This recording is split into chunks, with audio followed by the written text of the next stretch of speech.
eks me oleme kõik kodeeritud niimoodi, et me vaatame imesi. Kõik on suur ime, elu on ime ja see, et ma hingan ja sina hingad ja mõtled ja värvid ja lõhnad ja maitsed, energiad ja elemendid ja kogu see elu virvarr on suur ime. Ameti sisemiselt tahaks rohkem seiklust. Et kõigil on juhtunud elus ka mingid imed ja siis nende imede ootuses sa ootad transformatsiooni ja see on võimalik ja ongi palju inimesi seal tuttavad ka mul, kellel on nii, siis järsku mingi unenägu ja siis on teistmoodi. Või siis erinevad religioonid või koolkonnad või ükskõik mis õpetused, nad siis internet on täis, et meil juhtus selline asi. Siis inimesed entusiastlikult räägivad ja siis alateadlikult mõtlevad, et nemad on erilised ja välja valitud ja ongi, eks ju, imed juhtuvad iga päev ja siis räägib võib-olla mingi tavaline vend poe taga ka, kes õlle käes on, ütleb, et näed, täna juhtus ime, et mul ei olnud raha, aga siis võitsin loteriiga 10 euri, sain veel paar õllet. On ka ime, eks ju. Et see imede kategooriad on niivõrd erinevad ja sellised teatud mõttes materiaalses maailmas sellised illusoorsed, kui nad ei rahulda hinge. Siis need suuri lotovõite ja selliseid imesid, millega me saame ennast tõsta peenel tasemel, et me oleme välja valitud või eriline või meil on eriline liikumine, et meie liikumis on nii palju imesi.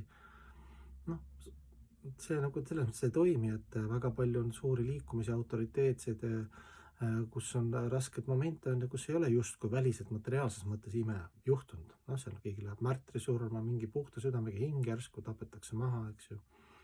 Kus siis nüüd see ime oli, eks ju.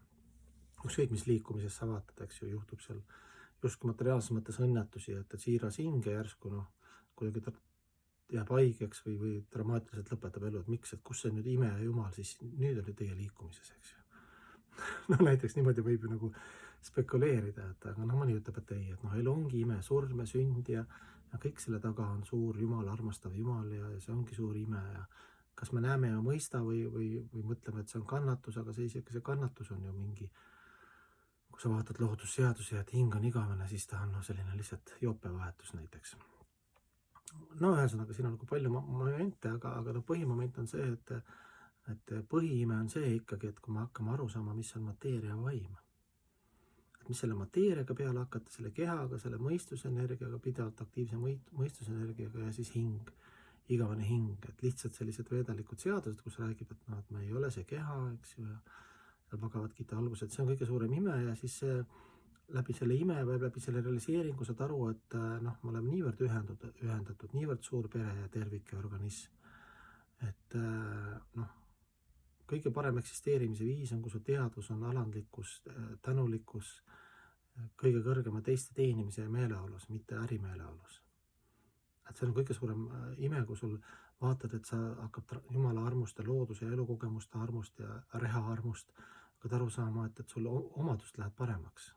Sa oled kannatlikum, sa märkad, oskad tänulikum olla, ema, isa, emaka, loodus, eks ju, Jumal, lähedased, eks ju, aitäh, tänulikkus, kannatlikkus, tänulikkus, alandlikkus, kaastunne, abivalmidus, et sa ei mõtle nii palju elam mina mulle, minu unistused, kõike proovid sinu unistused ühendada nendele inimestele ka, kes on sinu ümber ja vajavad abi, võib-olla nad on võõrad isegi või kuidagi nad ei ole võib-olla sugulased või naine või ema, isa isegi. Vaatad, et seal et Jumal lubab seal kuidagi aidata või innustada. See on tõeline ime, eks. Ülejäänud imed on ka imed, aga nad on sellised, seal võib filosofeerida lõputult, et räägid ka netis, et tere.